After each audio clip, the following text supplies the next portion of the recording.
Coming up on this Monday edition of Newsline at Noon, South Korea presses ahead with plans to hold talks with North Korea, despite new U.S. sanctions on Pyongyang over its alleged hacking of Sony Pictures. Korea posted its highest job growth in more than a decade last year, but experts warn lots of new jobs are for contract workers and employees in their 50s and 60s. Plus, search teams recover more bodies from the Java Sea as the hunt for flight recorders and clues from the AirAsia crash enters a second week. These stories and more on Newsline at Noon.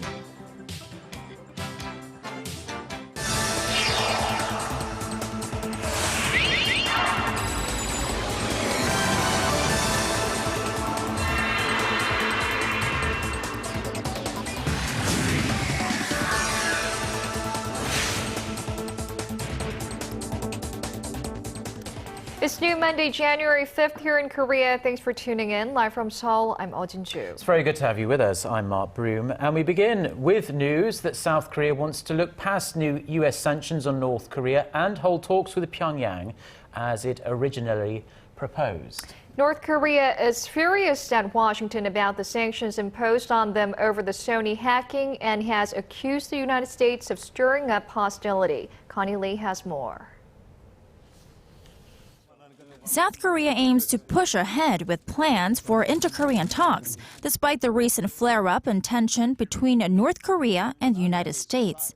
The spokesperson from Seoul's Unification Ministry says its proposal for high-level talks with Pyongyang remains on the table, despite Washington's announcement of sanctions against the North.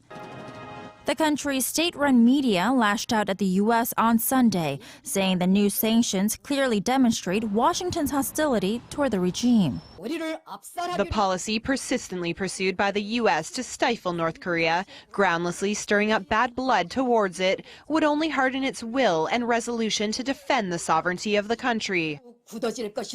The U.S. has slapped new sanctions on 3 North Korean organizations and 10 individuals for Pyongyang's alleged cyber attack on Sony Pictures, which produced the film The Interview, a comedy about an assassination attempt on North Korean leader Kim Jong-un.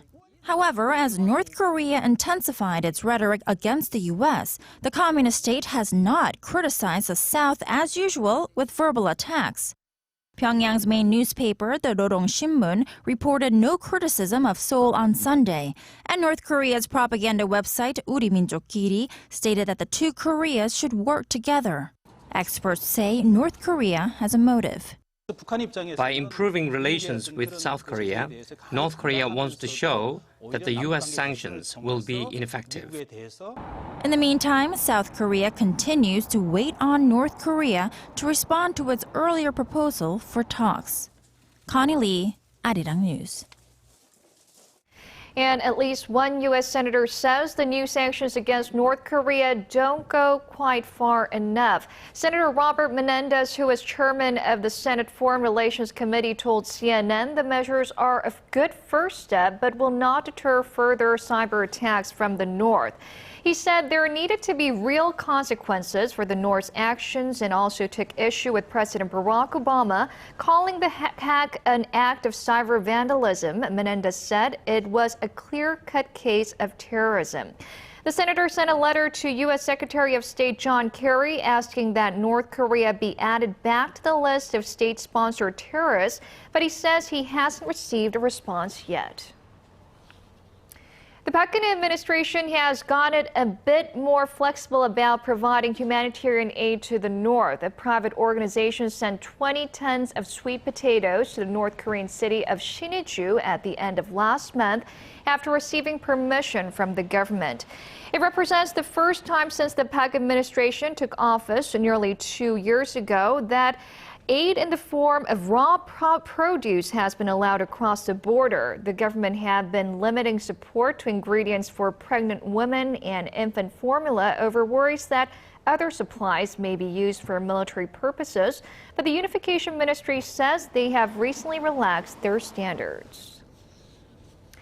And on the surface, it would appear the Korean job market enjoyed a prosperous 2014. The monthly average of newly created jobs hit a 12-year high in the first 11 months of 2014. But taking a closer look at the figure, more than 80% of the new jobs were for people in the older generation. Connie Kim has the details.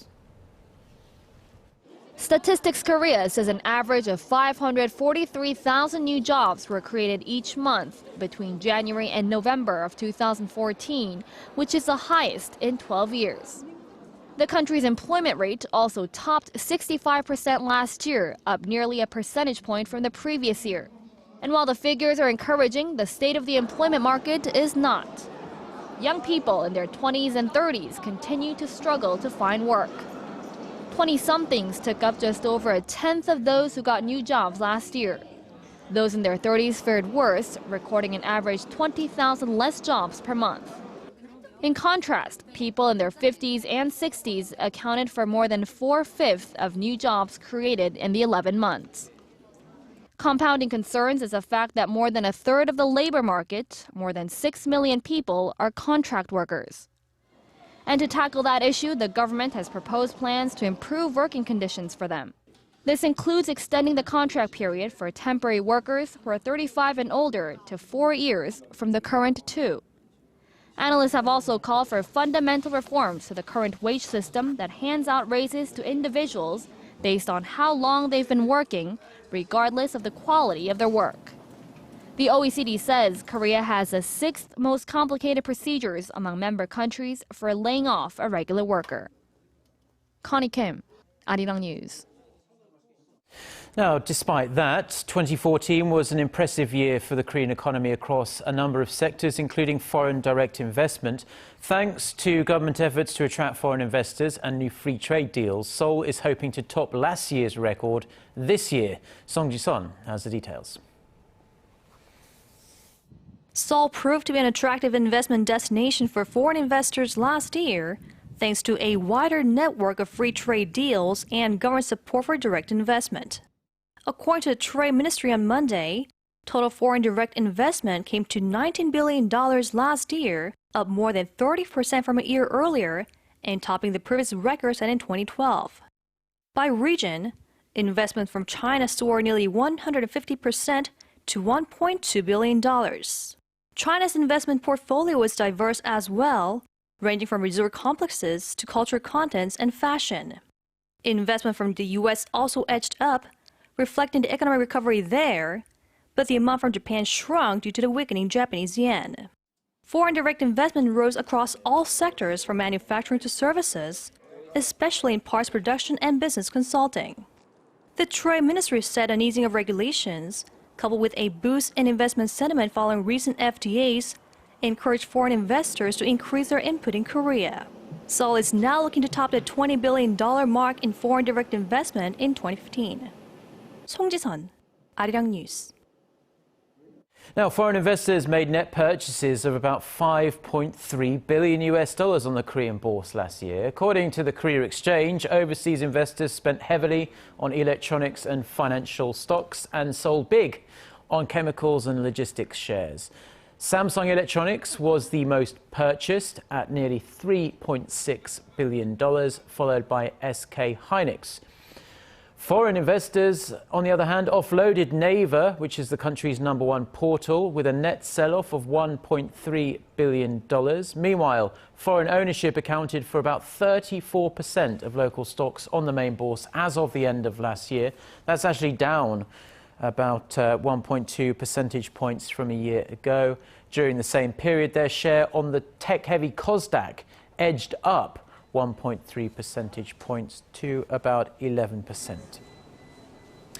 Korea is the world's #1 shipbuilder, accounting for roughly a third of the global market share. However, tumbling oil prices and increased competition meant the nation's 3 biggest shipbuilders had quite a challenging 2014. Our Park Ji-won reports. Korea's major shipbuilders had a pretty tough time in 2014. Out of the country's 3 major players, only Daewoo Shipbuilding and Marine Engineering hit its order target last year. It received orders for 68 ships and an offshore plant. Korea's other major players, Hyundai Heavy Industries and Samsung Heavy Industries, both failed to hit their targets. Hyundai Heavy Industries had orders for 98 vessels worth more than $15 billion, but this was way below its goal of $25 billion.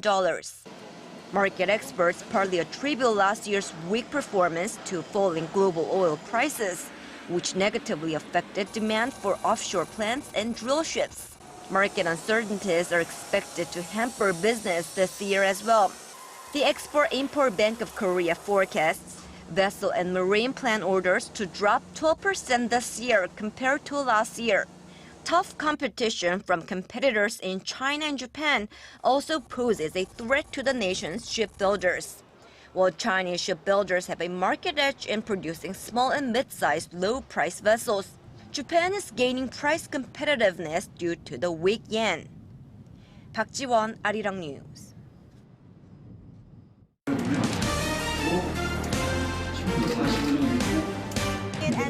Stay up to date on the latest news out of Korea, connecting to our team of reporters about the issues that matter to Korea. On air, on your mobile, online. Find out more about Korea on NEWSLINE at Noon with Mark Broome and Eoh Jin-joo. I'm Eoh Jin-joo. Market researcher, strategy analytics, said Thursday that LG Electronics brought in about 11. Japan is upping its campaign of territorial claims on Korea's Dokdo Island, and in its latest video uploaded onto YouTube, Tokyo once again makes false claims that the islets are part of Japan. This comes as Japan is poised to expand an investigation on developing energy sources in the East Sea. Sun Jung-in has the details. This is a video released by the Japanese government titled "Islands Once the Home of Mechi or Sea Lions." The author of a book with the same title teaches elementary school students that Korea's easternmost islets of Dokdo, Takeshima as it's known in Japan, was the habitat of sea lions where Japanese fishermen used to catch fish. Children playing with sea lions dreamed of becoming a fisherman so they could catch fish in Takeshima. The 17-minute-long video was uploaded onto YouTube by an office affiliated to the Japanese cabinet. It will be used as elementary school material to teach children that Dokdo is Japanese territory.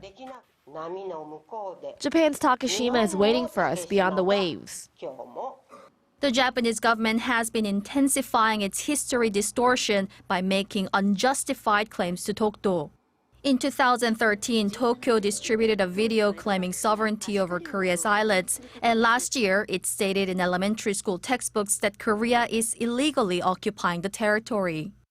In 1905, the Japanese government reaffirmed its intention to claim sovereignty over Takeshima by a cabinet decision. It's not stopping there either. Along with its persistent promotional activities, Japan is also aiming to secure the abundant resources the islets offer.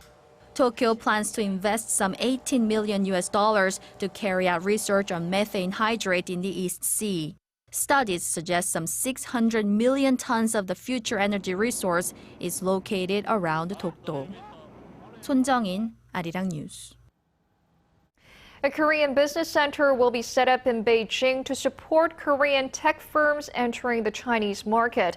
The Ministry of Future Planning and ICT says the Korea Innovation Center, which will be up and running by the end of the year, will help domestic startups and businesses commercialize their new technologies in that country.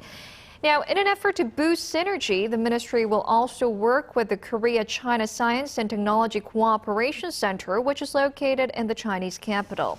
China will become the third country in which a Korean business center will be based in, following one set up in the U.S. and Belgium over the past couple of years.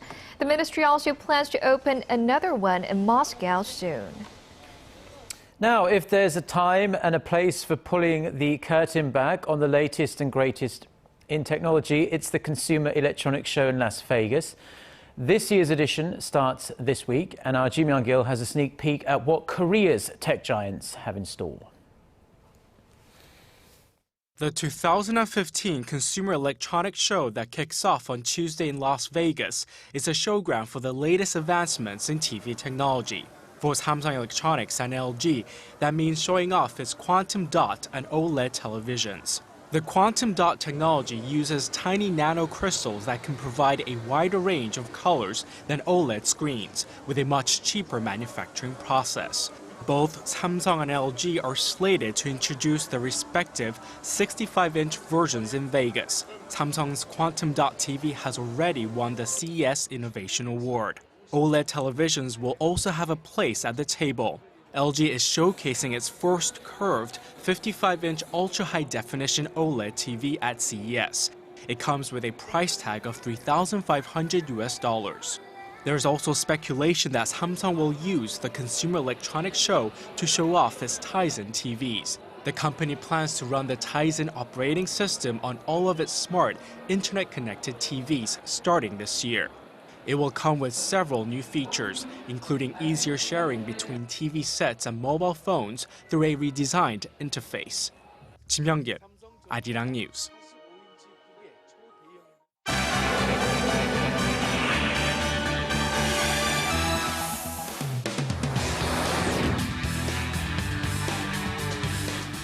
Well, let's get a check on some of the global headlines. We're following this Monday lunchtime here in Seoul with Eunice Kim at the News Center. Eunice, we have entered week 2 of search efforts for the missing AirAsia plane that disappeared over the Java Sea. And now the biggest barrier for the search teams continue to be the weather in that area. How are things looking now? Well, Jin-joo, we are getting reports that divers have resumed their salvage operation as continues improve on this Monday. They'll try to locate the plane's black box as well as its fuselage. That's where most of the 128 people still unaccounted for are believed to be. Operations were suspended early on Sunday after stirred up silt and mud left divers with near zero visibility in the water. 4 bodies were recovered, however, bringing the count to 34 on Sunday. Some were reported to be found belted into their seats. Sonar technology had located 5 large objects in the search zone as well, including one measuring 18 meters long.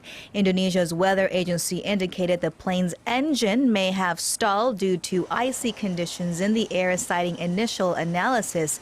At least 5 ships with equipment to detect the plane's pingers from its black boxes have been deployed to the search area, some 90 nautical miles off the coast of Borneo Island.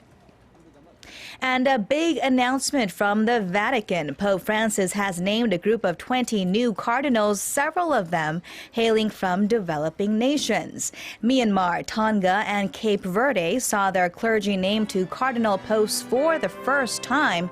There were also appointees from New Zealand, Ethiopia, and Panama, some of those representing nearly every continent on the globe, save for Antarctica.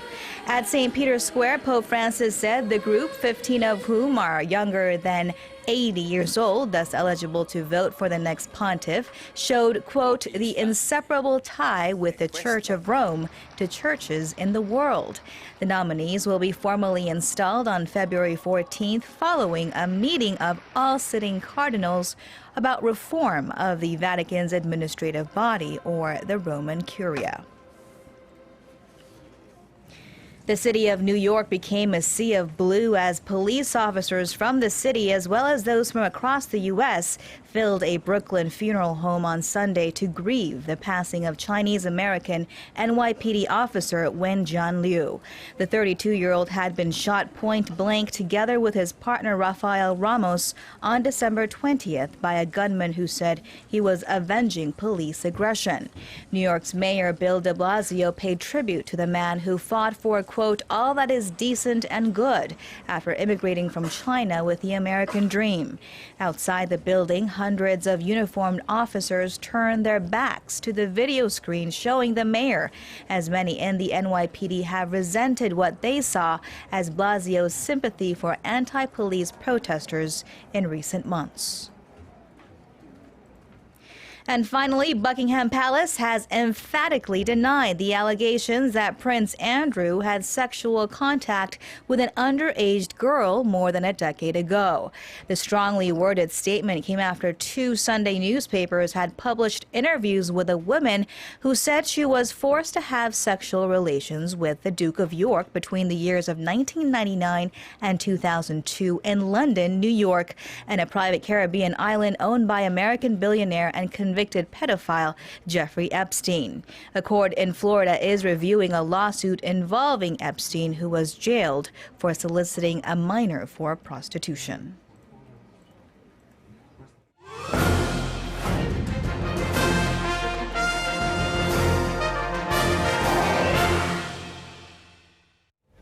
Now, I would say Koreans love to eat noodles, but of all the varieties that are available, ramyeon is by far the most popular. Certainly is very, very popular because it's extremely simple to make and very quick to eat. And Korea actually eats more of the stuff than any other country in the entire world. So, in honor of that, on this week's Industry Insight, our Shin Se-min is going to delve into the country's instant noodle market. The average Korean slurps up on 74 packets of ramen or instant noodles every year. Now that breaks down to one packet every 5 days. Now Korean ramen companies are exporting their products to every corner of the world so you can have a taste of Korean ramyeon. 3 minutes is all you need to get it ready. Widely known for being packed with calories and carbohydrates, but still loved by the masses, Korean ramyeon is embedded in the culture. The concept of ramyeon was first introduced by Samyang Foods in the early 1960s as a means to feed those suffering from food shortages. The packet with high nutrition was a quick solution to many Koreans' malnourished stomachs. In the 60 years since, ramyeon has become a comfort food for many Koreans. The flavor of ramyeon can be played around with. It's spicy and you can add in vegetables or seafood for a different taste. It's one of the reasons many consumers like Korean ramyeon. Domestically, the ramyeon market grew to $1.8 billion, up 500 million in just past 5 years. Korean ramyeon makers didn't stop there. They're expanding overseas. The noodles can now be found in some 120 countries worldwide. Ramyeon itself takes up 18% of all agricultural and food exports. A lot of factors come into play. The Korean wave is one. It caught on in the Chinese market, which is now the largest overseas consumer of Korean ramyeon. The road to success hasn't been without obstacles. Various regulations in certain countries once kept ramen makers out of foreign markets. Take Turkey, for example. Samyang was barred from introducing its ramen product in the country due to Turkish regulations on the labeling of GMO food products. And in the U.S., strict food import regulations that contain beef hindered the export of Korean-made ramyeon. But that problem was solved by setting up a local factory. Reaching out to different markets is always a challenge, but we continue to explore customers with different backgrounds. For instance, we are working on entering the African and European markets now. Samyang Food Corporation wants ramyeon to become a household name throughout the world. And until the company is able to bypass the obstacles to entering the untapped markets, their experimentations with the flavors of Korean ramyeon that will suit foreign palates is an ongoing project. Shin Se-min, Arirang News.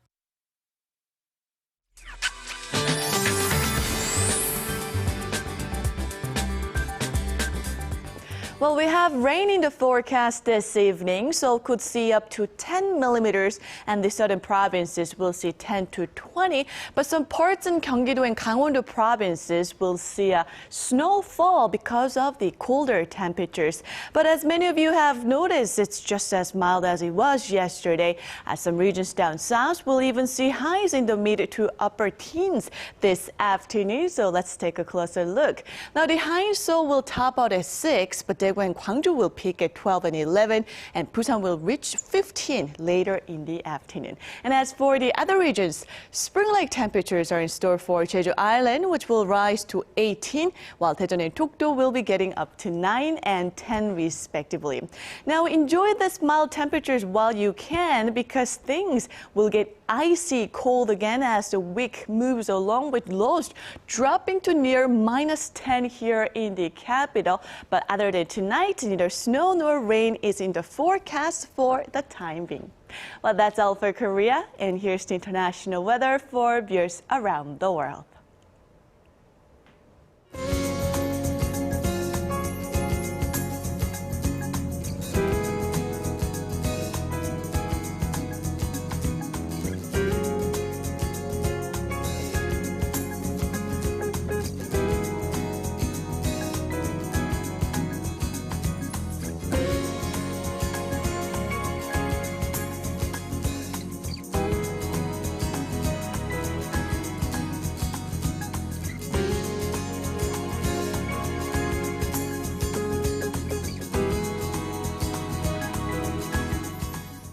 Well, those are the stories we're following at this hour. Join us again at the same time on Tuesday. Have a great day.